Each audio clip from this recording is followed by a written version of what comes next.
would like to start by introducing myself. My name is Tanja EVDOKIMENKO, and I'm the Chief Operating Officer of Nika Entertainment. I'm in charge of having everything done there. And the team that helps me do this is 150 specialists. These are the gamers who have become game developers. We're situated in Ukraine, and our company was founded just a little bit more than a year ago.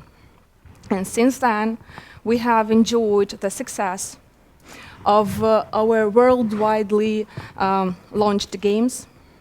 We are focused on going on every platform where our user can enjoy the products we make. And besides, we try to have that philosophy of doing the games with love, and even if you torture the cat, do it with love. And your players will share this love too. So we have those two classical match 3 games. They are the Atlantis Adventure and Magic Kitchen, over than 40 million installs, and we've enjoyed different tops since they were launched. And now we are waiting for the push of the upcoming and already soft-launched Crystal Blitz, a mixture of Match 3 and RPG mechanics. However, we have 8 more projects in the pipeline for this year, and they are going to be a bit different. We're going to add different mechanics, unexpected mechanics, to the Match 3 genre. So, what do we usually mean by cross-platform? Who has ever developed games for Facebook? Please raise your hands. Okay. And for App Store? And for Google Play? Yeah. And we usually mean cross-platform by developing a game for Facebook and mobile, not necessarily both, named there on the slide, but with a possibility and opportunity to synchronize the game between social and mobile. However, what I mean by cross-platform, and I will call it multiple platform, is much more. I cannot say that Facebook is the only one social network where the gamers exist. Yes, it is the hugest one, but it is not the one. You may find millions and millions of players, especially our target audience. These are women older than 25. They can be found in Russia on Одноклассники, ВКонтакте.ру, MyMail.ru, millions of them. They can be found in Japan.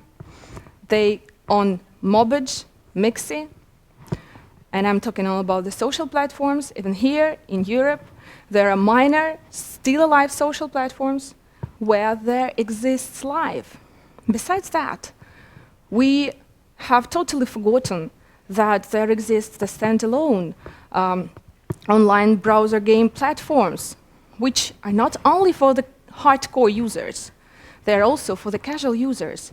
Such platforms like Big Fish, like Hive Games, actually based here in Netherlands. In Russia, there are several of them, like RBK Games. However, mobile is also not just like Apple and Google. I know that Amazon shows extremely high results when we speak about retention and monetization and those monetization metrics. You should try if you have never tried it. But however, Amazon is also not the only one except those two.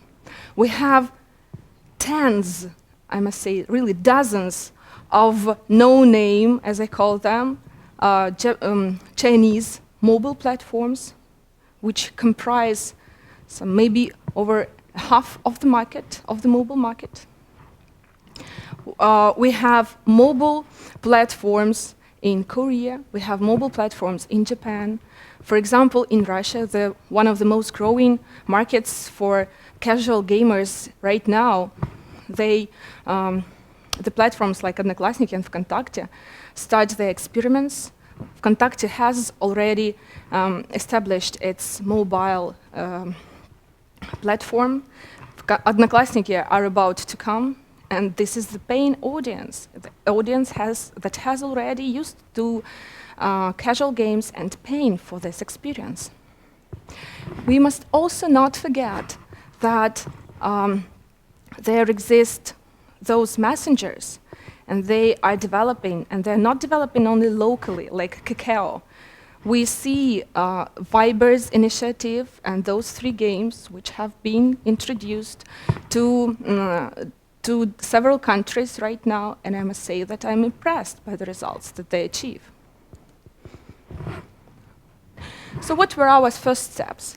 Being based in Ukraine, it was quite natural for us to focus on the local market, and it's ВКонтакте.ru, Одноклассники.ru, and it's my mail.ru. We enjoyed success, even not being a company.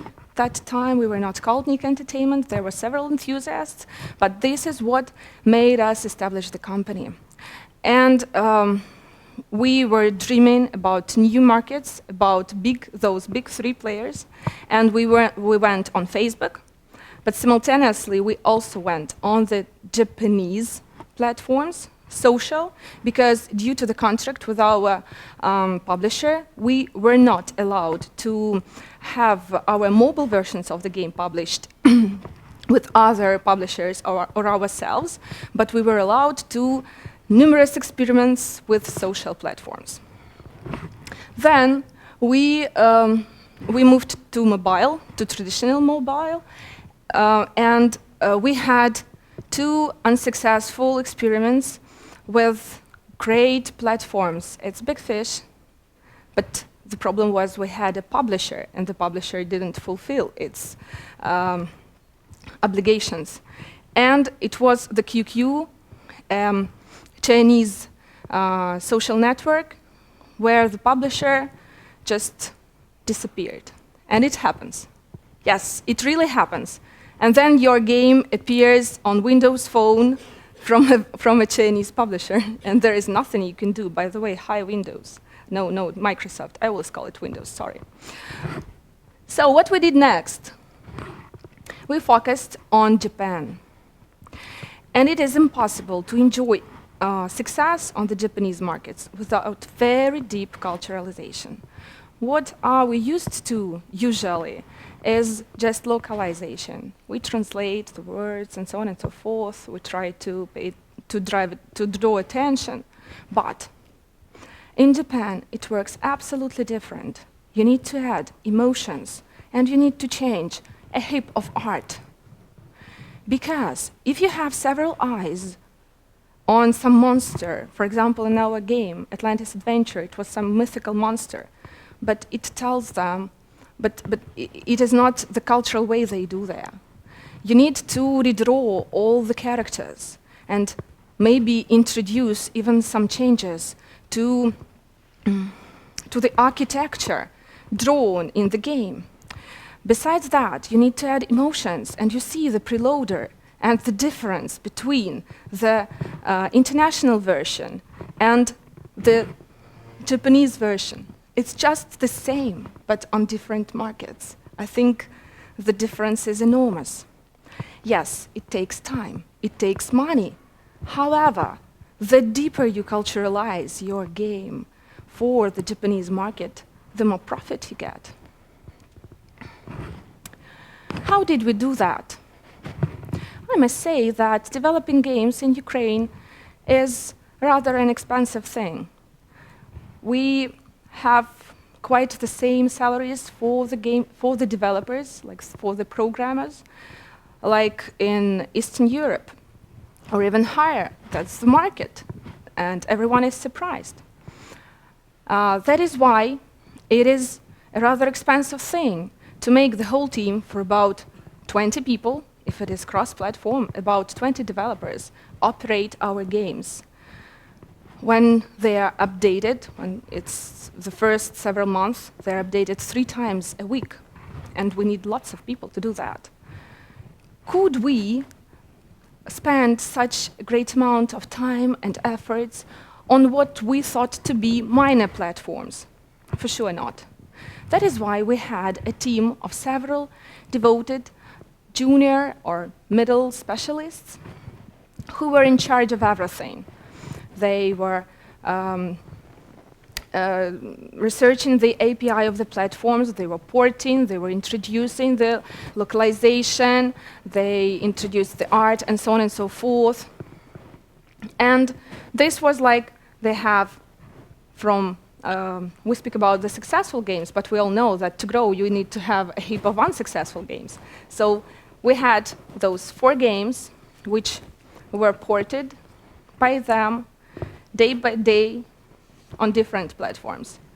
And it was quite fine for us. It was a very successful experience because they were completely independent. They even didn't need a manager. They were self-managed.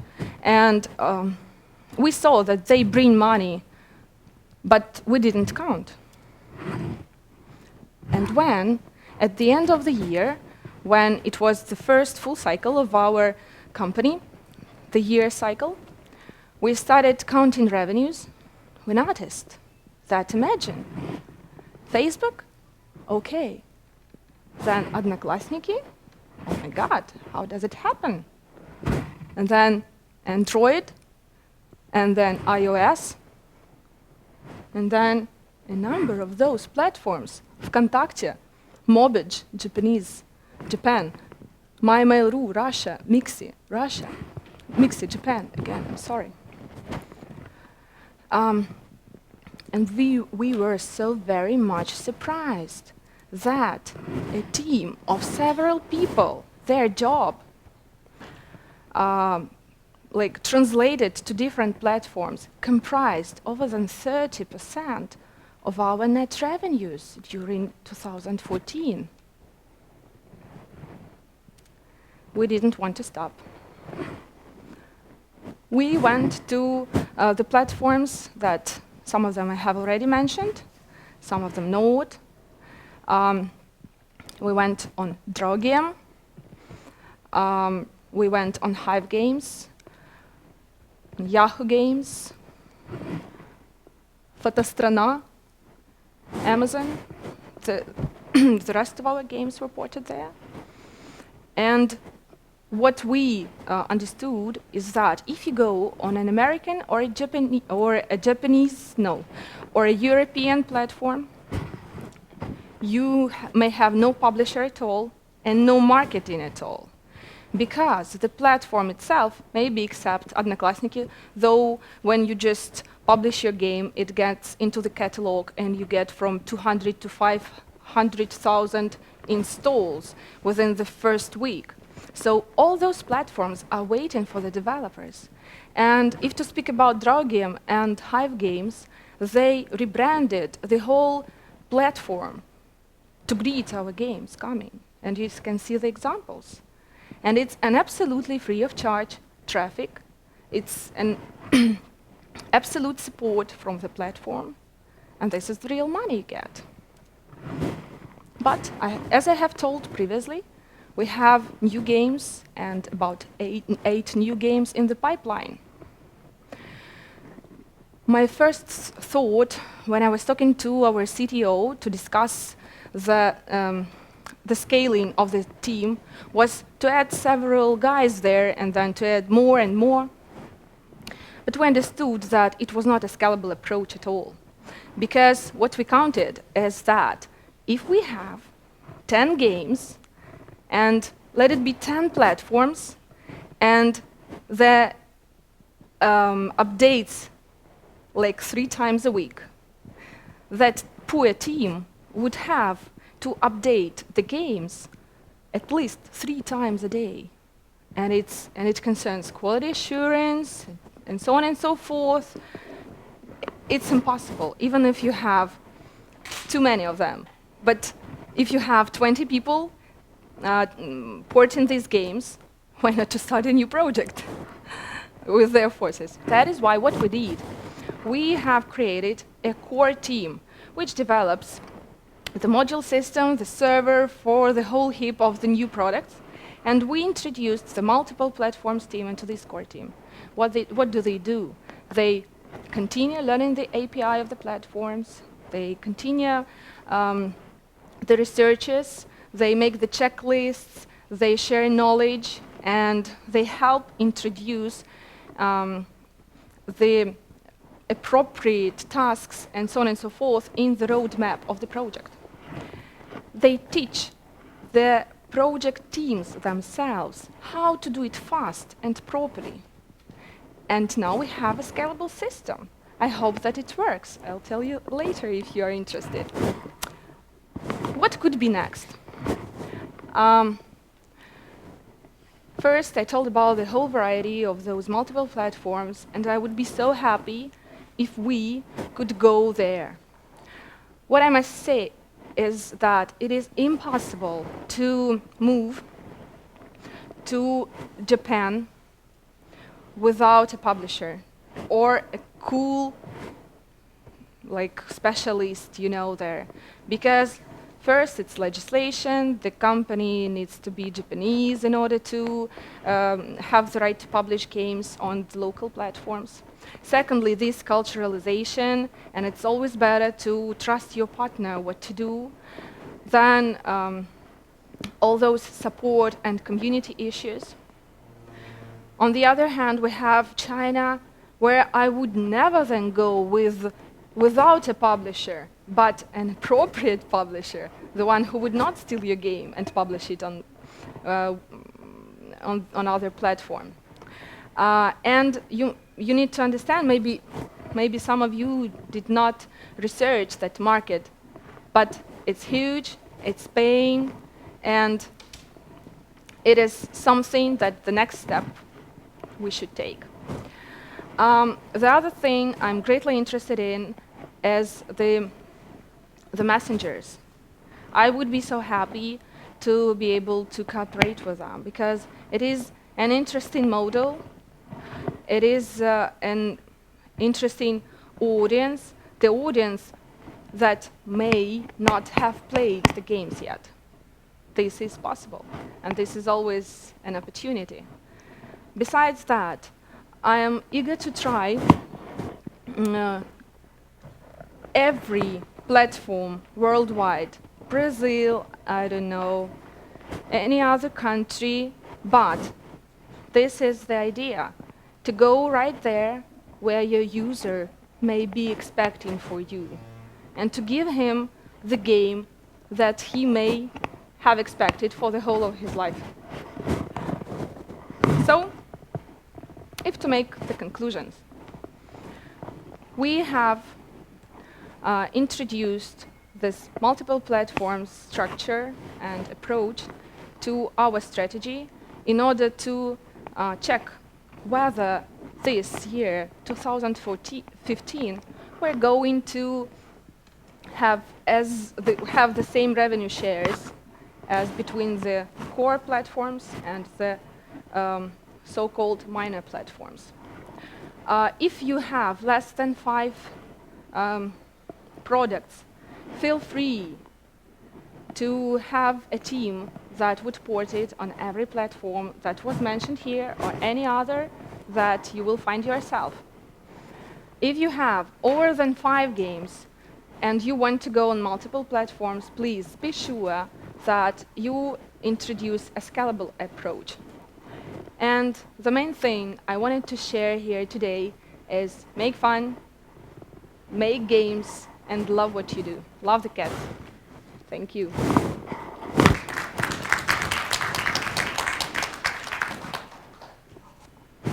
Any questions?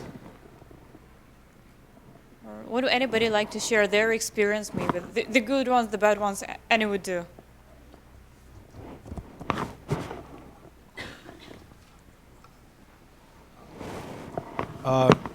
How did you deal with your Chinese publisher that just disappeared? Did you do any legal approach?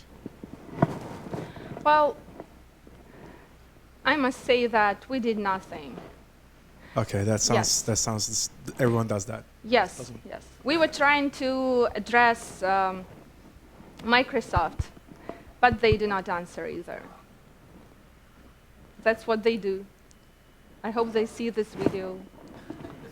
Again, hi. Any more questions? I think I have one. Is the game that features cats have bigger chances to become successful in the Asian market? Oh, I don't know if it is all about the cats, but the most important thing is emotions. This is what the Japanese people are eager to buy. They need emotions, they need to share them, and if it is a cat or a rabbit or a nice girl like you, then okay, it works. Thank you. So thank you very much.